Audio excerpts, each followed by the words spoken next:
Welcome into a post-championship edition of the Varsity 4 podcast. Justin Barney, Sponge Franklin coming to you. Wish we had better news to talk about, but did not go as expected for the Reigns Vikings. A 41-0 thrashing at the hands of Miami Northwestern, and I expected Reigns to. I predicted them to win that game. I got down there and I started looking at Northwestern and their crowd and everything. And like this, Duval's going to have trouble in this game, and it turned out that way. Yeah. No, I knew the atmosphere was going to be pro Miami Northwestern. Obviously, being down there at Pitbull Stadium at FIU's home field, you knew that they were going to obviously bring a ton of people in there. Their fans would be jacked up, and we knew going in this was going to be a tough road. Yep. We talked about it last week.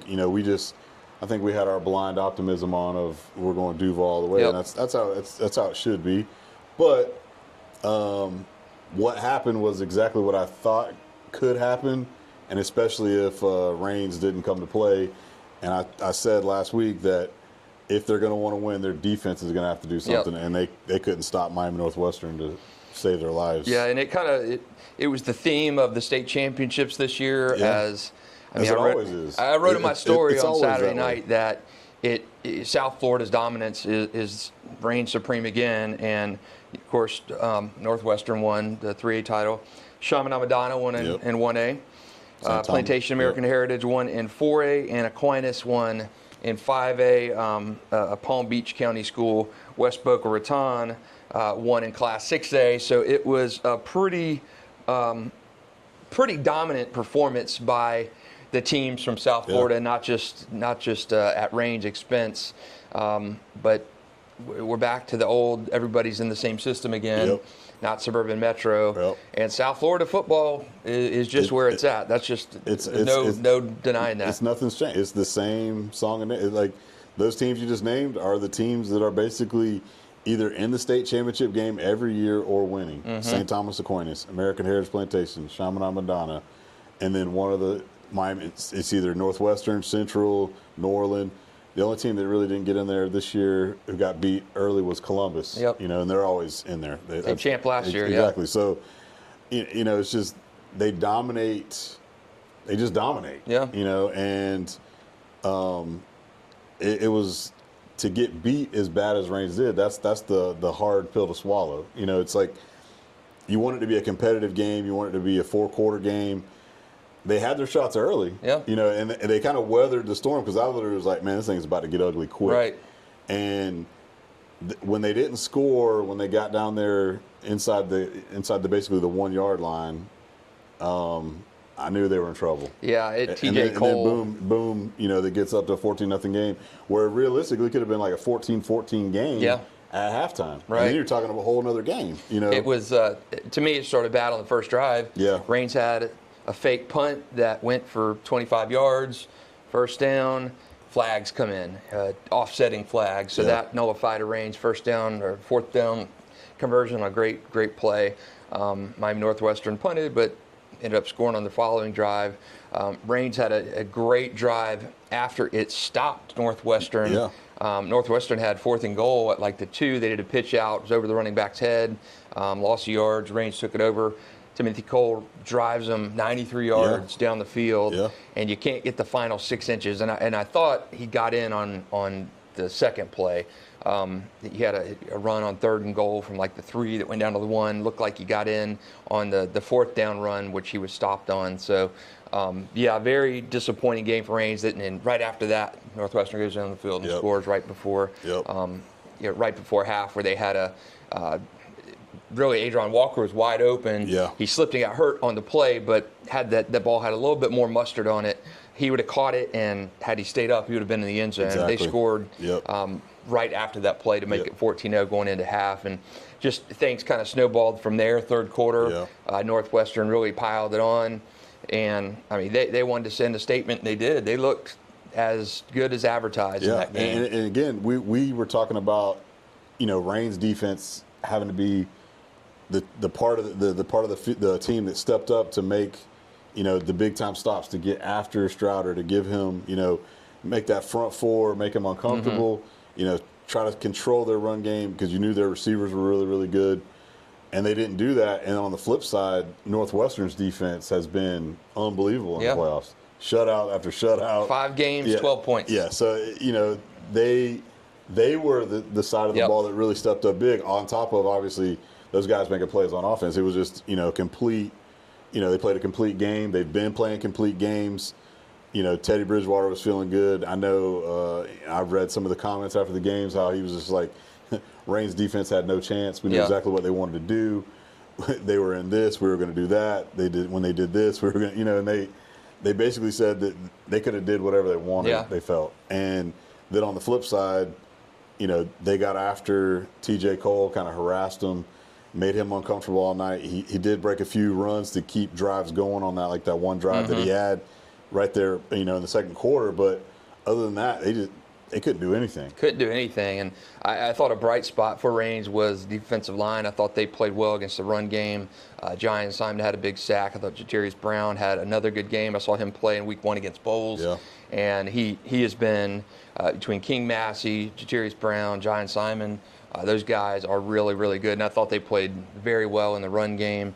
But just that secondary had no chance against what they were running compared to what the Bulls were running. And, Calvin Russell is phenomenal. 5-star, 6'5" receiver, He's big, junior. Yeah. No chance for him. And Elijah Hardy caught a 65-yard touchdown. Yeah. And there was just, it looked like they were almost toying with rain sometimes. And I think that comes with, Miami's got elite athletes, and when you add the NFL pedigree into that offense where, we're not talking a guy who's been retired for 20 years and just getting back in the game. He was playing last year in the league. Yeah. So he's dialing stuff up. Yeah. Man. You're talking an elite play caller in Teddy Bridgewater. Players rallied around him, and you've got that South Florida talent on that team. That was absolutely the difference. So a tough lesson for Reigns, 13-1. A great season for the Vikings, only team in our area to make it down to the state championship game. So that is a good thing for them. And man, I saw people were killing me on Facebook after the game for the story I wrote. Have you not read a sports story before where you talk in terminology like that? Went back and looked on some of my stories this year, and I had 2 stories this year that had the title rolls over in the headline. So come on, it's not personal. Yeah. It was about the game, and the South Florida's dominance in the game doesn't take away from how Reigns played. 13-1, great season. Yeah. Reigns was disappointed. Trinity got blasted by Shaman. They got blasted. It happened. You got one team who can win the last game, and South Florida's dominance, not only Saturday night, but throughout the whole state tournament, to me was yet again the story of FHSAA football title games. South Florida football is where it's at, but people who were upset about the comments, lighten up. It was not a shot at Reigns. It was just they were outplayed in that game. So I don't understand the angst, but anyway, no harm, no foul there. It was just a regular sports story. It would have been the same if Bowles or UC or Bartram or whoever had gone down and had that happen to them. So no demeaning qualities in that. It was just South Florida was just dominant once again in the state championship. It kind of brings me to my next question. To Duval County, you just don't see this talent that you saw last week. Yeah, and man, we're talking about very small sample size because we had one team get the state championship game. St. Augustine got to the Final Four, lost. Trinity got the Final Four, lost against 2 teams who went on to win state champions from South Florida, Plantation American Heritage and Chaminade. How do you prepare for what you will see in that state semifinal or state round? So teams here have the unfortunate draw of you're in largely weak regions. You're in weak regions, and that's not the local team's fault. That's just how the lines are drawn. And so how do you prevent, Reigns region was soft as a marshmallow. St. Augustine had a more difficult region because you're getting the panhandle teams, but Trinity Christian's region, soft as a marshmallow. You just don't see teams in the region in the regular season that can equate to what they see once you get to that state semifinal round, because Reigns was the number 1 team in the state, got beat 41-0 in the championship game. You didn't see really a tough team. You saw Bowles in week 1, and you saw it hurts when Mainland has kind of a down year because that's a state champion. It wasn't as good this year. And then you don't see a seriously quality team until the state semifinal round. That was Sarasota Booker this year. Booker hung with Reigns. Yeah. But that was really Reigns' first test since week one. That was like my biggest fear. I kept saying it all year, really. It's like, and again, it's no knock on like who they schedule. I mean, well, it is. It is a knock. Because what you're saying is what you need to do is you need to schedule at least one game, and like you said, Mainland would be that game normally. One game in your, out of your district and all that stuff against a big boy, a powerhouse team, a team from Miami, a team from Orlando, to basically give you that test of like, this is a banger. Or, like, again, our area has been down the last couple of years, obviously. So that's where you would say, okay, maybe a Creekside, who they did play this year, would be, a bit of a challenge, but Creekside's down. So then you say, okay, well, maybe a Bartram, or, they played Riverside. Riverside didn't have a great year when we thought they were gonna have a better season than what they had, and they didn't end up being what we thought they were going to be. So when you don't play anybody for several weeks, and then you have a game that's a big game that you can get up for, that's fine. But like going back to when we were at Trinity, that would be one of our biggest things was V-Man's every year would be like, I got to schedule all these games, because we're in a smaller district, and then on top of that, we're a private school, and then so none of the local big boys wanted to play us, so we'd literally have to go to Tallahassee, Orlando, Miami, all over Georgia, to play Colquitt and Buford, two powerhouses in Georgia, out of the state. Got waxed. And got waxed, But those are the games you go play to go see that, like, hey, you're not just playing, the Ducks of the world. And so, you got to schedule a little bit better. And then, again, just in general, the Gateway Conference is just not very good. Yeah. And it's like, when you think Miami, just think about that one district that has like Northwestern, Miami Northwestern, Central, and then Carroll City. And even when Carroll City's not good, Jackson, all those teams down there are really good. Then they're even playing some of the private schools, like Northwestern lost to Venice in overtime, who won the 7A state championship. That's one of their losses. And then the other one was against Norland, who's another local team that's like a rival. So it's, like I said, I don't know. I don't have the answer, because I've seen the talent discrepancy for years and years and years and years. And it goes all the way back to when, like when we play 7-on-7, there's several 7-on-7 teams when we first got in the game that you're just like, man, these guys are littered with just like studs.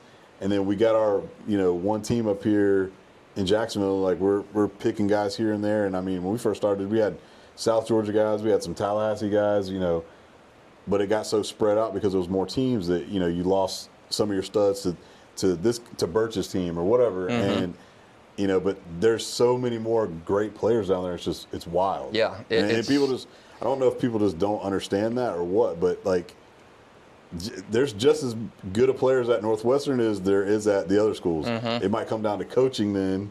Like, you got a Teddy Bridgewater calling plays now versus whoever the coach is at some of these other schools. And, like, that's a big deal in itself as well. So, Northwestern's going to be a problem. No, they're going to be a major problem, because guess what? Guys are going to want to go play for Teddy Bridgewater. So some of those guys who might be at a Central or a Norland or wherever, it'd be like, you know what, I'm going to go to Northwestern. So the balance of power has shifted from, South Florida's already got about the large share of the power. But in our area, it's not how it was 5-7 years ago. Right. The Bowls, the Trinities, the UCs, kind of those stalwarts you're expecting, they're not the same as they were. I mean, the student bodies are going elsewhere. The Trinity's team this year got to the state semifinals with one of the youngest teams in Trinity history. And they had no shot at beating Chaminade. St. Augustine had a great senior-heavy team, played for a state championship last year, and they banged with Heritage for a little bit. They did. But here's the question then. You weren't going to beat them. we'd have been in old rules last year, do you think St. Augustine could have won a state title? 100%. That's I think they would have played for a state championship. Right. So, I don't think you're beating Heritage no matter what day it is. They played well, but they lost by 38-28 by 10 in that game. I just don't think you're going to see, in the current system that we're back into now, a team from Jacksonville, a team from St. Johns County, be able to go into a championship game and win anytime soon. Yeah. In the current landscape. And Yeah. no shot at teams in Duval or St. John's or Clay or Nassau. You're not equipped with the players, the schedule to be able to go. Once you get to it gets hard once the state round starts. You're in your region. And to me, what I like, and I've said for years, is I think instead of having it regional based or whatever, I think you scatter these guys all throughout the state. You seed them 1 through 32, and you put them where they lie. That leads because you're going to see you'll see less rematches, or even somebody that you already beat. Yep. So you're going to go play somebody else. Yeah. And it's going to be more. It'll be more difficult and all that. But again, that's where the other thing too about this whole deal is none of the games were good. Yeah. Like blowout city. The best game was probably Jones American Heritage, but American Heritage had a 2-score lead the entire game. Yeah. And Gadsden County. Yeah, that was okay. That was pretty decent. Gadsden County did come to play. They were a lot better than what we thought. Yep. But again, all the other games are not even competitive. Yeah. Like complete blowouts. Like not even like a fun game to watch. Where you're like, man, this is exciting, back and forth. This is what a state championship's all about. Like. That's bad. Yeah. When you get to the final game of your classification, you should be going into these games as a fan on the outside, not even just to go watch the games. I'm not a fan of Northwestern. I'm not a fan of Reigns. I'm a fan of just high school football. I want to go watch this game on Saturday night, and you go and you're like, this is what I came to watch. It was not good. None of the state championship games were really, other than two you mentioned, were really kind of, appointment viewing. I think. To get a better system in the current framework that we have, which is back a suburban metro, I think you do something like, if you're not going to seed 1 through 32, which whatever 1 through 64, however you want to split it up, you still go in the same classification. If you don't want to do that, then do it like Georgia, where you have 4 quadrants. You take Nice, the district, Nice is number 1 in the state. You put them number 1 and they're in that region. You put Oakleaf, who's number 6 in that region. You put them over in quad 2, so they can't play in the second round or whatever. I think you put these teams like Georgia does, where they take these region, first, second, third, fourth region finishers and playing them in each different region. So that way you're not going to see this immediate rematch. And if the best game truly is Miami Central versus Northwestern, and Central's in bracket A, Northwestern's in bracket C, then boom, they can play in a state championship game. Right. I think it's so, by following this region philosophy, you're going to continue to get these lopsided games, which you saw, which you've got a North Florida team coming out of Region 1 playing whomever in the semifinal round and getting dog walked in that round by a South Florida team. Split it up and let those. I don't want to see Reigns and Bishop Kenny in a regional final. Right. Yeah. I don't want to see a Reigns rematch with somebody that they're going to beat by 60 in the first round. Put the if you truly want the best system, put the best teams in and seed them 1 through 32, 64, whatever you can. And yes, travel wise, but I just think that would be a better way to do the playoff system. You're going to continue to get these. If you're putting a Duval teams in Region 1. Okay, you roll through that. You get to the state semifinals. You get waxed by a South Florida team. Yeah. If the best state champion, I hate seeing, let's just say, conceivably, Central didn't get forfeited out of the playoffs. Right. I hate seeing Central and Northwestern in a regional final. Come on, man. Yeah. That's ridiculous. Yeah. You all the time we would look and be like, man, one of these teams are going home tonight. Yeah, it's ridiculous. And it's like, that they're both of them are like 2 of the best in the state. Yes. So it's like and one of them's going home in round 2. Yeah, and to me, it doesn't have to be, I don't care if I see a Central and Norland game in the final. I don't care if I see a Northwestern Central game in the championship game. I mean, that's true. 28-27 going down to the fourth quarter. That's that type of game, not 41-0 in a championship game. So I do think to get the best, you're going to have to do something. Seed the teams by 1 through whatever.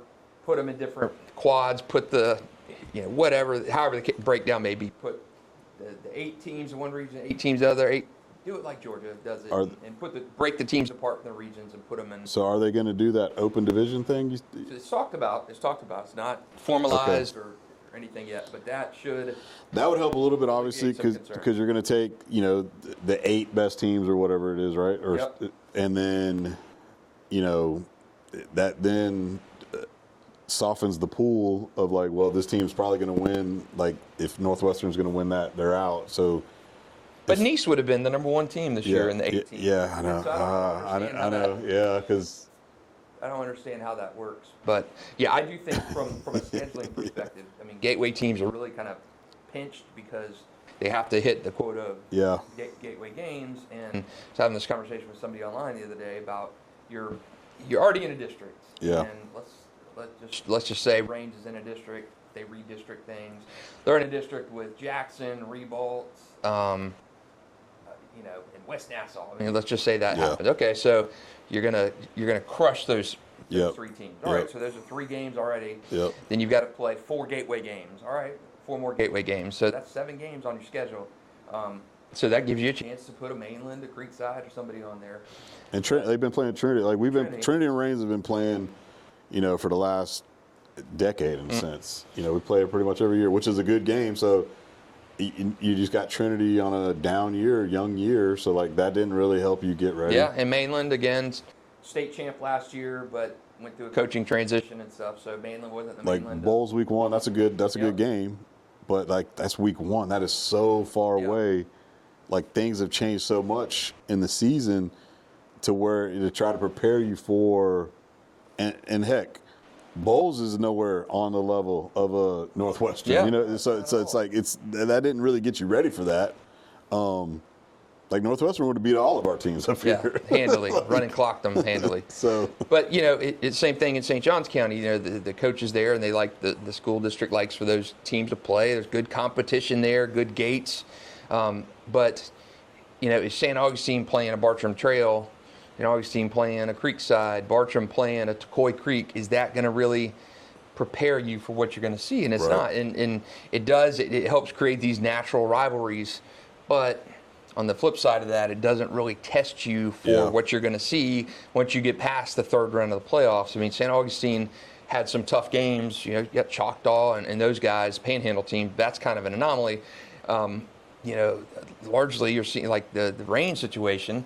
You got Wakulla, Bay. Yeah, what's funny Bishop too Kenny. is I'm thinking about like right now too.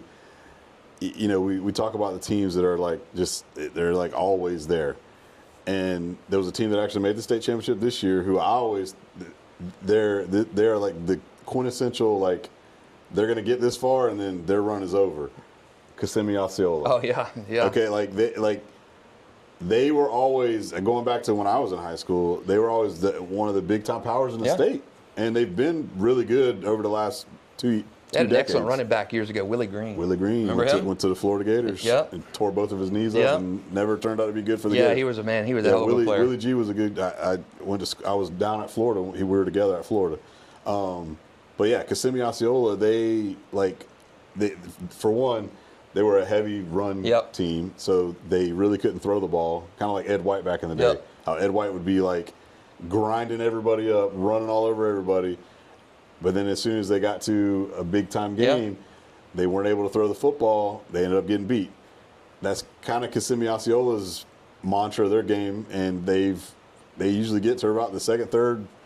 Maybe they got to the state this year, but then once they get there, they're out. They don't have enough juice to get over the hill, and that's kind of what happens to a lot of our teams. Yeah. So it's like they're really good teams, but in order to beat these quote-unquote upper echelon, nationally ranked, the best in Florida teams, we just don't have that. Yeah, don't have it. And it's going to continue to get worse as teams load up. And you're not going to see the run like we had during the golden years of the Trinity, the Bowls. Yeah. Those days are over, and it's been a while since. You don't think one school can like get all the kids to go, like, okay, everybody's going to transfer to Range, or everybody's going to go to Mandarin? Yeah, I mean, you saw that this year. Yeah. Mandarin loaded up and Range loaded up. Yeah. And, Mandarin's situation was more unfortunate due to injuries.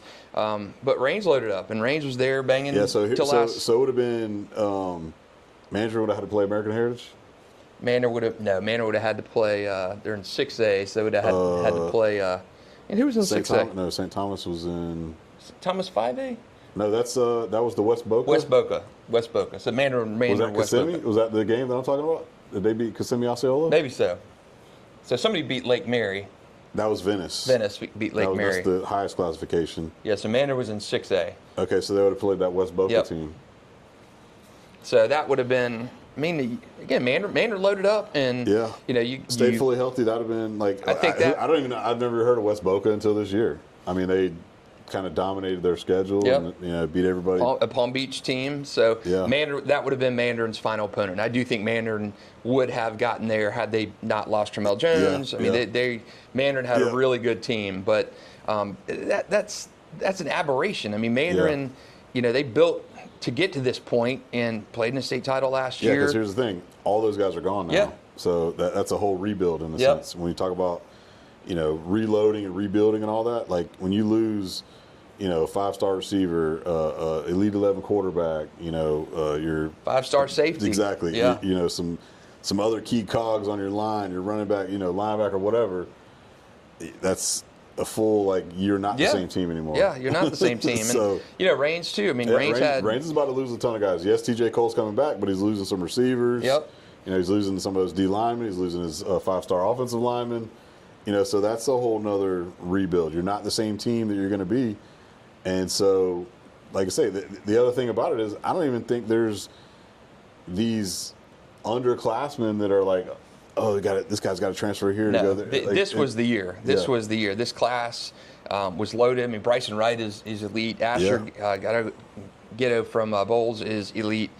There are other guys in the area, but those are the two that jump out. They're elite guys. Yeah. But I do think unless a team makes a point and parents and kids say, hey, I'm transferring to XYZ school. Yeah. There's not a team locally. I don't care, private school, public school, even if the masses joined up and 80% of the hot shots in 2026 transfer to one school, I still don't know if it's happening. I don't. It would depend on what school to be like. What team are you playing? Yeah, exactly. Yeah, true. Because like if everybody went to Trinity, they could probably compete and get to the state championship. Could probably beat Chaminade. Yeah. So that's the problem, because you're the gatekeepers in those divisions, and you're out getting past Aquinas. Aquinas beat the dog fire out of Lakeland. Dude, like Lakeland was considered the number one team in the state, and the top team in the nation. Yeah. 34-0 or whatever it was. Yeah. I mean, it shut them out. Like it wasn't even a ball game. Yeah. So I do hope that open division takes out some of those giants from, because I don't care. I mean, Nice had a great year. They're the number one overall team in the state. Yeah.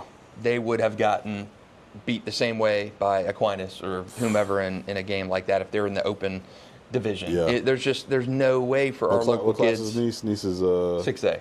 So they would have been the same with Mandarin. Okay. Yep. So they would have been West Boca. But if you're talking about in the open division, they would have been in that. They would have had to play either Chaminade, St. Thomas, Cocoa, somebody like that. Yeah, yeah. And you're not beating a team like that. No team from this area, and that's not downing our teams at all. I mean, Nice had an unbelievable season. St. Aug, Rains, Bowles, Oakleaf, Mandarin, they all had very, very good seasons. Yeah. But it's like going from high school ball, an elite high school team. St. John's Country Day won a state championship, but put those guys, put a guy on that team against prime Roger Clemens, and he's striking out on 3 pitches, kind of deal. That's when you jump up in competition. So my question is how to prepare for that competition. And I do think you're just going to have to schedule where you can. I mean, a lot of these 2-year cycles are coming up. Yeah. I think you're going to have to schedule an IMG, schedule a Heritage schedule somebody. I mean, Bowles played Heritage, Trinity played Heritage in the regular season quite a few times. Yeah, I know we did. Schedule. I know we did it was several years ago when we had that little Miami and Duval. Yep. When Reigns played New Orleans. Yeah. The first game of the season or whatever. They played Northwestern twice, back-to-back years. So Nikolai Vitti, the old superintendent, was from that area, and he's like, I want to pump up the Duval Day, Duval Broward rivalry. So he put these games together, and Reigns played Northwestern back-to-back years, lost 8-7, 25-7, waxed North Miami Beach the following year. But yeah, you've seen games like that, but those need to happen, and that's a different era too. Right. But yeah, I think for Reigns, I think for our elite teams, the category of elite teams to me in our area, Mandarin, Reigns, St. Augustine, Bowles, Trinity, maybe Oakleaf is getting there. So that's 7 teams right there. Maybe Nice, on the strength of their season. So it's 7 to 10 teams from our area have what I would consider chances to make a long run, get to that state semifinal round, and then let the chips fall where they may. But I don't think you're going to be able to realistically win a state championship in the current climate unless you're taking those elites out of the picture. You farm those guys out of the way and get them in that open division. Yeah, if Chaminade's not in 1A, Trinity can maybe beat Clearwater Central Catholic. Yeah. And that's where you're like, hey, we won 1A. Yeah. Chaminade's they're playing Northwestern. Yeah. So that's the games. If you're going to do a true open division, you farm those guys out into that division and let them bang together. Let Chaminade go against Aquinas and Northwestern go against Central, and that's the type of playoff I want to see. And here's the thing too, Chaminade plays some of those teams, and like we just said, Northwestern's obviously they're having to play some of those teams because they're in their like districts and they're down there, so they obviously get the good strength of schedule by having to play those guys. But some of the private schools like St. Thomas. Chaminade plays, St. Thomas. They play American Heritage Plantation. They play a Columbus. They don't necessarily play Northwestern per se or any of the like inner city schools, I don't think. But they also schedule like IMGs. They schedule teams from Jersey and California. Like that's the type of schedule that they're on. Yeah, and you're not gonna replicate or even come close to touching that here. Even what Central played, I think it was like maybe 2 years ago. They went out to they played Bishop Gorman. Yes. Yeah. You know what I'm saying? So when you're the elite of the elites, the top teams not only in the state of Florida, but you're also ranked in the top 25 in the country. You go play some of those teams in California, Texas, New Jersey, Georgia, California, Gorman, So I remember when Trinity played. They opened the season at Buford. Yeah, that was one of my years I was there. Trinity went on to win the state championship, but man, Buford knocked them around. Yeah, something fierce that year. I think it was like 21-0 or something like that. Yeah, it was.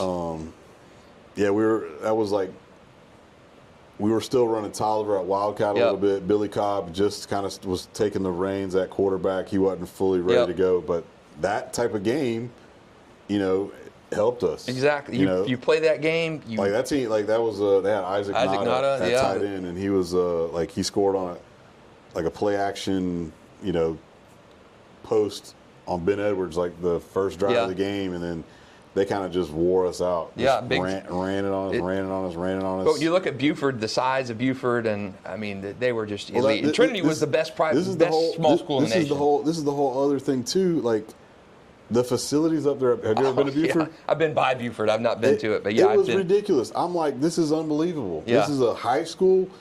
They literally have everything together right there. The middle school's kind of like right there. The elementary school's right there. They've got like 8 football fields. They had like an indoor. They've got like, just unbelievable amenities and resources. And literally they're like the old school farm system where whoever's playing Pop Warner is doing what Buford's doing. Whoever's running the JV, the middle school. And it syncs up when you get there. Exactly. And then they're also getting transfers and stuff. That was kind of like they had some, guys who may not have been at Buford or in the area, but were going to Buford at that time because they were one of the top teams in Georgia and in the state. And and Trinity was the number one team, small school team in the country at that time. It got just absolutely crushed by Buford. But a game like that, you're going to get waxed. Yeah. You go in knowing it. I mean, you get the experience. We thought we were going to win. We felt good, but you got no chance. I didn't think Trinity had a chance of beating Buford, but it helped them. They won the state championship, but you learn lessons. Same when we played those IMG games. Yeah, a couple of them, like obviously the very first one, that was before IMG really started getting all those crazy transfers. We were able to beat them at Trinity. Yep. But the 2 times we went to IMG. Yeah, IMG is a different beast. No shot. IMG is a different beast. Man alive, there's so many good angles to cover, but we're going to take a 2-week break. We got Christmas, or maybe a 1-week break. Next week's Christmas, and then we're going to come back and talk about our top players of the year. I've seen people polling online, who's your best player of the season. I've seen people saying McKissick. I've seen a lot of TJ Coles. Like we talked about it last week, and we both were on TJ Cole. Yeah. I mean, I still... The season he had was phenomenal. Obviously, he led Reigns to get there. I mean, it's a... To me, I mean, we do our all-area teams in the process of doing that, sent stuff out to coaches, and TJ has been mentioned quite a bit. And I think the season he had was phenomenal, and not going to be surprised if he's our player of the year. Defensive player of the year is still a little bit up in the air, but the names I've seen for the offensive guy, like I said, Cole, McKissick, Sebastian Broughton, Trace Burney, Adron Walker. So a lot of guys offensively to consider. So Lachlan Hewlett, another one. Really, really good players, quarterbacks especially this season. But we're going to have that when we come back to you from Christmas break. But it has been a fun ride. Unfortunately, we couldn't get a state champion out of it, but Reigns 13-1. Heck of a season for the Vikings to be the last team standing. And kind of what we thought, Sponge. We thought 3 teams locally had a chance to get there. I think we had 3 teams in the state semifinal, and 1 team ended up getting there, and that was Reigns, lost to Miami Northwestern to bring down the curtain on the high school football season. But what a year it was. Great year for area teams. Reigns 13-1, St. Augustine state semifinals, Trinity state semifinals. Unbelievable season, unforgettable in so many ways. But thanks for sticking with us all season long on the Varsity 4 podcast. We'll come back to you around the first of the year and talk about our potential Varsity 4 players of the year. We'll have that run in our full Varsity 4 All News for Jacks teams coming to you at the first part of the year. For Sponge Franklin, Justin Barney, thanks for listening.